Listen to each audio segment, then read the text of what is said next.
Algorithms to Live by The Computer Science of Human Decisions by Brian Christian and Tom Griffiths. Introduction.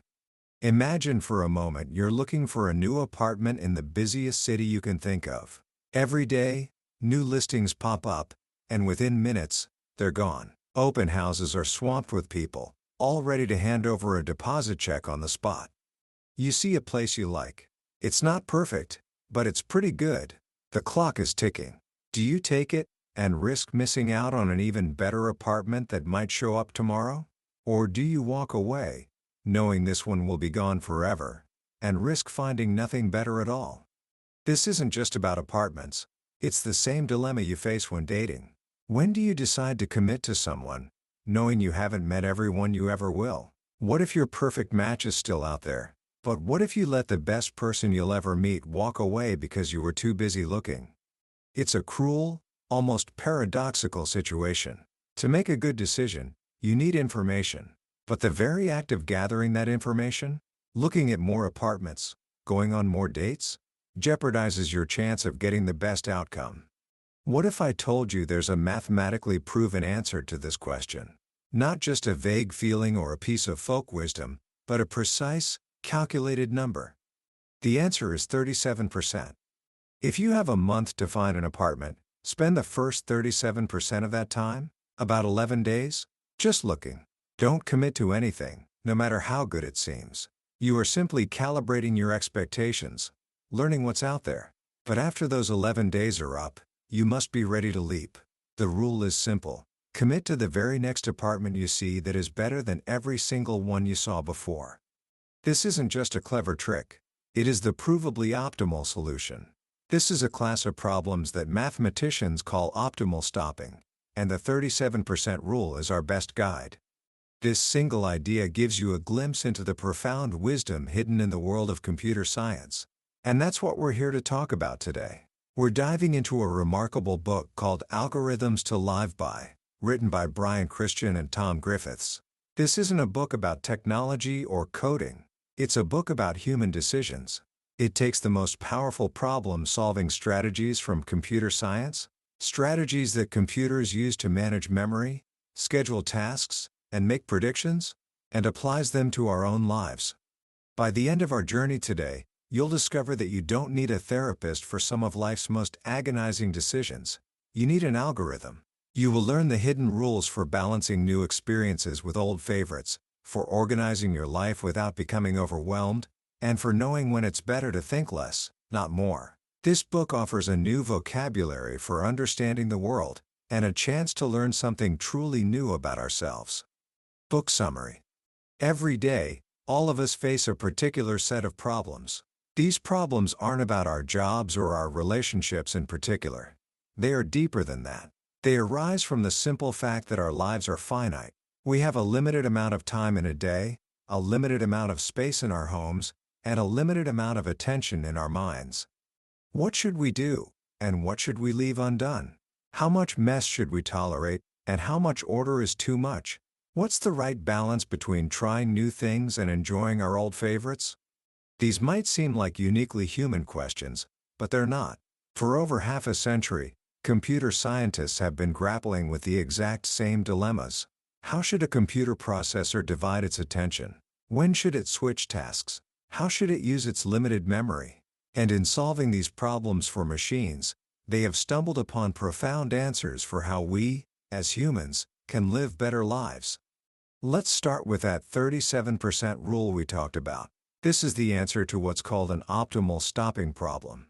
The core question is always, when do I stop looking and start leaping? This dilemma is famously captured in something called the secretary problem. Imagine you're hiring a secretary.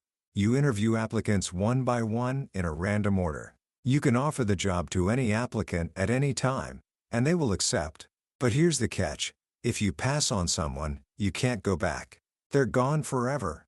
Your goal is to hire the single best person in the entire pool of applicants.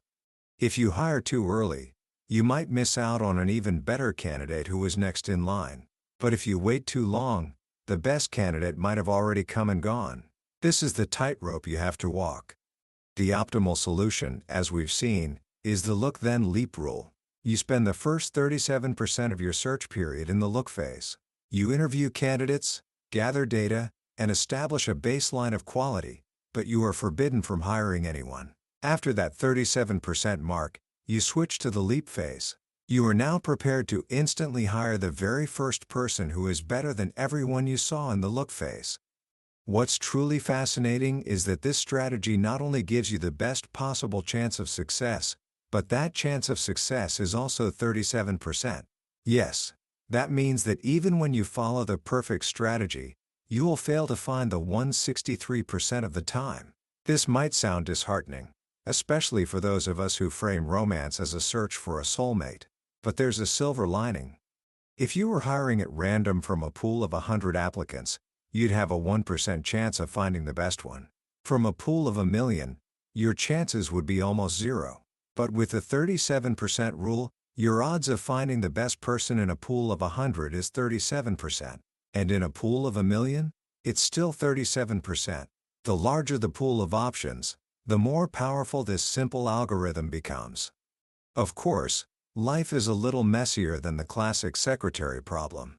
What if you propose to someone and they say no? This happened to Michael Trick, a graduate student who decided to apply the 37% rule to his love life. He calculated that he should switch from looking to leaping at age 26.1, which was exactly his age at the time. So when he met a woman who was better than anyone he had dated before, he proposed.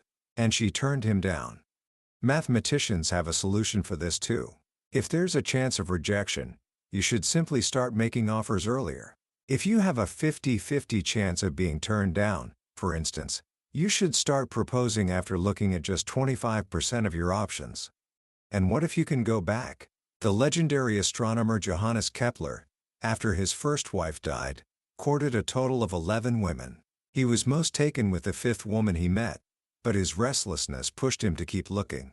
After meeting all 11, he found his mind kept returning to number 5. So he went back, proposed, and was accepted. They had a long and happy marriage. The algorithm for this scenario is just as clear. If you have the option of a second chance, you should spend a much longer time in the look phase, about 61% of your total search time. Only then should you leap for someone new who is better than all the rest. And if you reach the end of your search without finding anyone, you simply go back to the best one that got away. These stopping problems are just the first class of decisions we have to make. They are for choices that happen one time. But what about the choices we make over and over again? Every day, you face a constant, subtle tension between the new and the familiar. Do you go to your favorite Italian restaurant, which you know and love, or do you try the new Thai place that just opened? Do you listen to your favorite album, or explore a new band? Computer scientists have a name for this: the explore/exploit trade-off. Exploration is gathering information. It's trying the new restaurant, listening to the new band, making a new friend. Exploitation is using the information you've already gathered to get a known good result. It's returning to that beloved restaurant, playing your favorite song, or spending time with your closest family. Never exploring is obviously no way to live. But never exploiting is just as bad. A family gathering for the holidays? A couple dancing to their song? These are some of life's most beautiful moments, and they are pure exploitation. So, what is the right balance? The most important factor, it turns out, is the time frame you're working with. Nothing matters as much as the interval over which you plan to enjoy your choices. Think about it this way.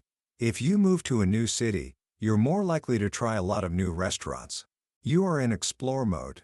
You have time to use the knowledge you gain, but if you're about to leave that city, you'll probably just return to your old favorites.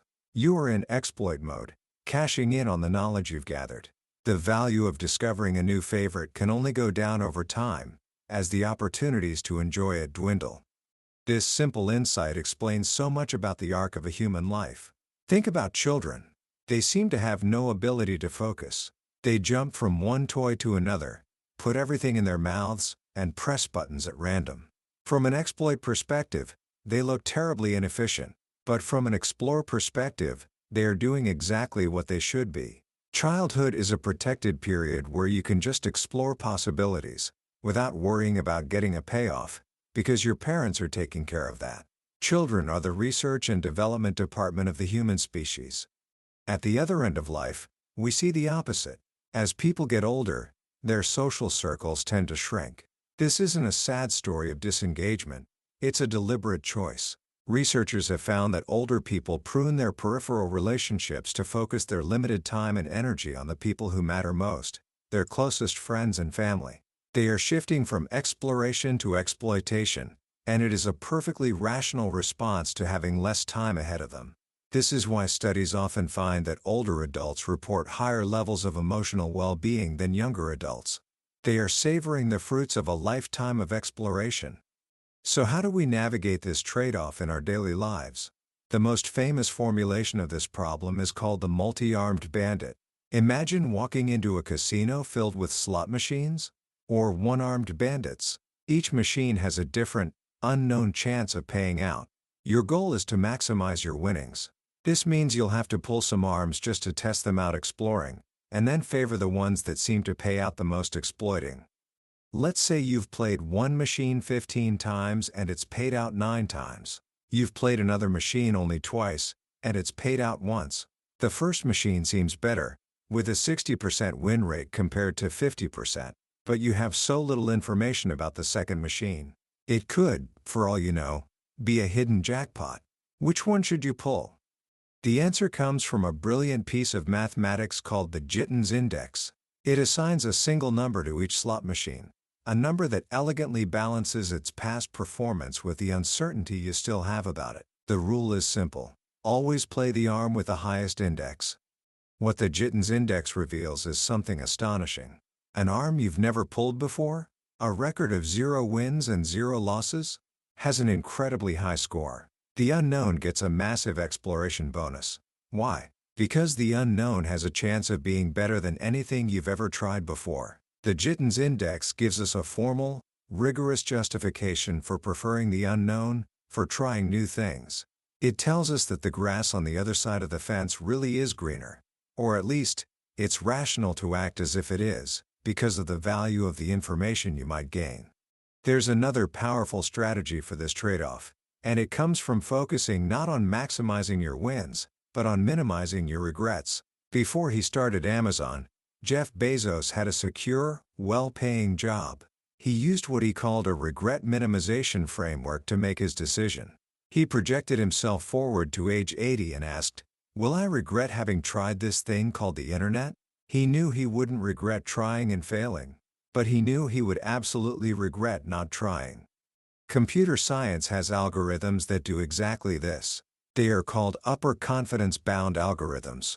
They work on a principle that has been dubbed optimism in the face of uncertainty. These algorithms don't focus on which option has performed best so far. Instead, they choose the option that could be the best, based on the information they have. They are always optimistic about the possibilities they know less about. In the long run, this kind of rational optimism is the best prevention for regret. It tells us we should be excited to meet new people and try new things, to assume the best about them, in the absence of evidence to the contrary. So far, we've talked about how to make decisions, but once we have things in our lives, books, clothes, papers, files, how should we organize them? This brings us to the science of sorting. You might be horrified to learn about the roommate of computer scientist Danny Hillis. After doing laundry, his roommate would pull one sock out of the hamper. Then he'd pull out a second sock at random. If it didn't match, he'd toss it back in and pull another, and another, until he found the match for the first one. With just 10 pairs of socks, this method would take, on average, 110 pulls from the hamper.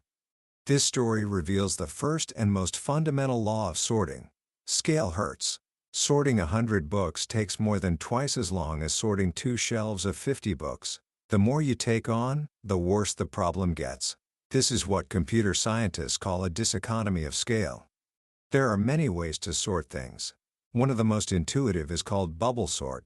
You scan across your bookshelf, and anytime you see 2 books out of order, you swap them. You keep scanning until you can make a full pass without any swaps. It's simple, but painfully slow. Then there's insertion sort, where you take books one by one and insert them into their correct place on a new shelf. It's also intuitive, but not much faster. Both of these fall into a category of inefficiency that computer scientists call quadratic time. This means that if you double the number of items, it takes 4 times as long to sort them. For centuries, this seemed to be the best we could do. But a breakthrough came from a method called merge sort. It's a classic divide and conquer strategy. Imagine you have a huge pile of unsorted books. You split it in half, and give each half to a friend. They each split their pile in half, and so on, until everyone has a small, manageable stack to sort. Then, you work backwards. 2 people with sorted stacks can easily merge them into a single, larger sorted stack. You continue this process until you have one perfectly sorted bookshelf. This approach is dramatically faster. It operates in what's called linear rhythmic time. To sort 1,000,000 items, this is the difference between making 30 passes through your data and 300 million. But here's a radical question from computer science. Should you be sorting at all? This leads us to one of the most central trade-offs in computing, the trade-off between sorting and searching. The effort you spend organizing something is just a preemptive strike against the effort it will take to find it later. Sorting something you will never search is a complete waste. Searching something you never sorted is merely inefficient. So, should you alphabetize your bookshelf? Almost certainly not. The hours you would spend organizing it will almost never be paid back by the few seconds you save finding a book. The same goes for your email inbox. Filing messages into folders takes time, but modern search is so fast that it's almost always better to just leave everything in one big pile and search when you need something. In many cases, the optimal choice is to embrace the mess. In fact, that big pile of papers on your desk might not be a sign of chaos at all. It might be a perfectly efficient, self-organizing system. Think about it. When you look for a document, you search from the top down. When you're done with it, where does it go? Back on top of the pile. This is a perfect physical implementation of the least recently used principle, which we also see in caching. It ensures that the documents you use most often are always the quickest to find. Your messy pile isn't a mess at all. It's an optimal filing system in disguise. The principle of least recently used, or LRU, is the cornerstone of caching theory.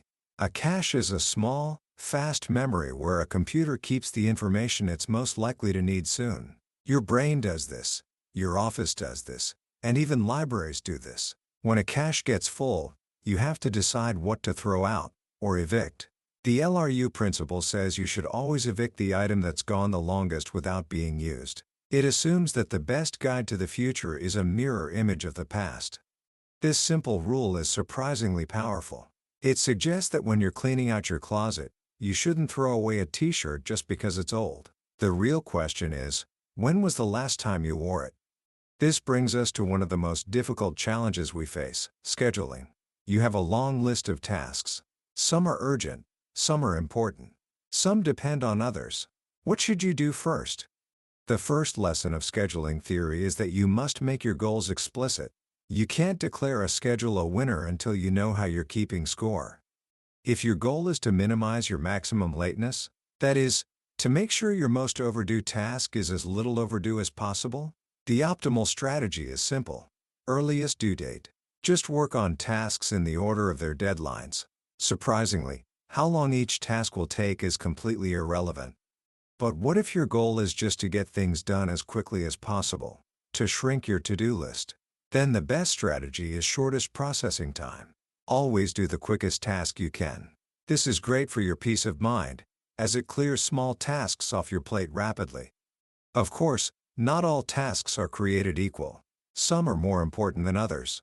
In this case, you should use a weighted version of the rule. For each task, divide its importance, or weight, by how long it will take. Then, simply work in order from the highest density to the lowest. This rule of thumb is simple. Only prioritize a task that takes twice as long if it's twice as important. This brings us to procrastination. We often think of it as a failure of willpower. But what if it's an optimal solution to the wrong problem? When you procrastinate on a big important project by doing a bunch of small trivial tasks, you are perfectly executing the shortest processing time algorithm. You are optimizing for reducing the number of outstanding tasks on your mind. You don't have a bad strategy. You have a great strategy for the wrong metric. But what happens when our problems become so complex that finding the perfect solution seems impossible? Imagine planning a trip to 14 different cities. Finding the absolute shortest route is an example of the famous traveling salesman problem. For a computer, trying to check every single possible route would take longer than the age of the universe. This is what's known as an intractable problem. When computer scientists face an intractable problem, they don't give up. They relax. This doesn't mean they take a break. It means they relax the problem. They solve an easier version of it first, to get a foothold. This is a powerful life strategy. We do this intuitively when we ask ourselves questions like, what would you do if you won the lottery? By temporarily removing the constraint of money, we can get clarity on what we truly want, and then bring that insight back to our real-world problem. Another form of relaxation is to turn impossible rules into mere penalties. Instead of saying I can't do that, you ask, what would happen if I did? This is called Lagrangian relaxation. It transforms the problem by downgrading the impossible to the costly, opening up new paths to a solution. Beyond relaxation, there's another powerful tool for hard problems: randomness. Sometimes, the best way to get unstuck is to inject a little chaos. When you're searching for the best solution, it's easy to get trapped on a local maximum, a solution that seems good, but is not the best overall. It's like being on top of a hill, where every direction is down, but not realizing there's a much taller mountain across the valley. To find that higher peak, you might have to go downhill for a while. You have to be willing to make things temporarily worse to find a path to something much better. This is the logic behind an incredible algorithm called simulated annealing. It's inspired by the process of annealing metal, where you heat it up to allow its molecules to move around freely, and then cool it down slowly to let them settle into a strong, stable structure. When solving a problem, you start at a high temperature, where you are willing to accept almost any change, even bad ones. As you cool down, you become more and more selective, until finally, you are only accepting changes that make your solution better. This strategic use of randomness allows you to escape those local traps and find a much better solution. Finally, we arrive at the hardest problems of all, the ones that involve other people. This is the realm of game theory. The trouble with other people is that they are also thinking about you. This leads to an endless hall of mirrors, a state of recursion. I'm thinking about what you're thinking about what I'm thinking. And so on, forever. Game theorists try to find an equilibrium, a set of strategies where no player has any incentive to change what they're doing, given what everyone else is doing. But as algorithmic game theorists have discovered, even if an equilibrium exists, finding it can be an intractable problem. As one researcher put it, if your laptop cannot find it, neither can the market. Even worse, sometimes the equilibrium is a terrible outcome for everyone. This is the famous prisoner's dilemma. Two partners in crime are arrested and held in separate cells. If both stay silent, they both walk free. If one rats out the other, the rat goes free and the silent one gets a long sentence. If they both rat each other out, they both get a medium sentence. No matter what your partner does, it is always in your best interest to rat them out. This is the dominant strategy. But if both players follow this rational strategy, they both end up in jail? A far worse outcome than if they had both cooperated. This is the tragedy of many human interactions. When we scale it up to a whole society, it's known as the tragedy of the commons. Think of a shared pasture. Every farmer has an incentive to graze just one more sheep than their fair share. But when everyone does this, the pasture is destroyed, and everyone loses. This is the logic behind traffic jams, environmental crises, and even corporate burnout. If we can't change our strategy, what can we do? The answer is to change the game. This is the world of mechanism design. It asks, what rules will produce the behavior we want to see? Sometimes, the most counterintuitive changes are the most effective. Imagine the prisoners are part of a crime family, and the Godfather has made it clear that anyone who talks will sleep with the fishes. Suddenly, ratting someone out is no longer the dominant strategy. By worsening one of the outcomes, the game has been changed, and both prisoners are now incentivized to cooperate, leading to a better result for them both. This is the power of contracts, laws, and even social norms. They change the payoffs of the game. Our emotions, like love, guilt, and anger, can be seen as nature's own form of mechanism design. They are involuntary commitments that change the structure of the games we play with each other. Love, for instance, transforms the marriage game. The feeling of attachment makes you not want to leave, even if a better option comes along. Happiness itself becomes the luck. Ultimately, the best way to cut through the Gordian knot of recursion is to seek out games where honesty is the dominant strategy. There is an auction format, for example, called a Vickrey auction, where the best possible strategy is simply to bid your true value for an item. You don't need to strategize or get inside anyone's head. The game is designed to reward honesty. This brings us to a final, profound principle: computational kindness. When we interact with others, we present them with computational problems, deciphering our intentions, our preferences, our desires. This is hard mental work. We can be kind to others by framing our interactions in ways that make these problems easier to solve. Don't say, "I'm flexible. What do you want to do?" This passes the cognitive buck. Instead, state your preference clearly. "I'm in the mood for Italian. What do you think?" This shoulders your share of the computational load and helps the group move toward a solution. Commentary. As we've journeyed through algorithms to live-by, a central theme emerges, and it's a beautifully counterintuitive one. We often think of rationality as something cold, slow, and exhaustive, a process of carefully weighing every single option to find the absolute best one. We imagine that the more we think, the better our decisions will be. This book turns that idea completely on its head.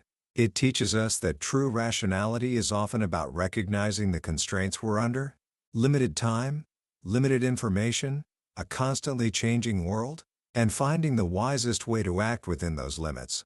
It's about understanding that sometimes, the most rational thing to do is to think less, not more. The 37% rule isn't about finding the perfect partner. It's about making the wisest decision you can with the information you have, knowing that perfection is an illusion and failure is a real possibility even with the best process. The explore/exploit trade-off reminds us that life isn't a single decision, but a long series of them. It's rational for a young person to be flighty and experimental, just as it's rational for an older person to settle into their favorites. Each is playing the game of life optimally for their given time horizon. Perhaps the most liberating idea is the one about overfitting. In a world obsessed with data and optimization, we're constantly pressured to measure everything, to consider every factor, to perfect every detail. But as the authors show, this can be a trap. The more complex we make our models, the more we risk fitting them to the noise and randomness of our past experiences, rather than the true underlying signal. Thinking more can lead to worse decisions. Sometimes, stopping early, going with your first instinct, or painting with a broad brush isn't lazy, it's the most robust and rational strategy available. This leads to a kind of computational stoicism. We can't always control the outcomes, but we can control our process. If you follow the wisest algorithm, you've done all you can. You can be at peace with the result, good or bad, knowing that you made the best possible choice under the circumstances. So, what can we take away from this and apply to our lives today? First, embrace the 37% rule in your big decisions. Whether you're looking for a job, a house, or even just the right project to work on, give yourself a dedicated period for pure exploration, where you don't commit to anything. Use that time to learn the landscape.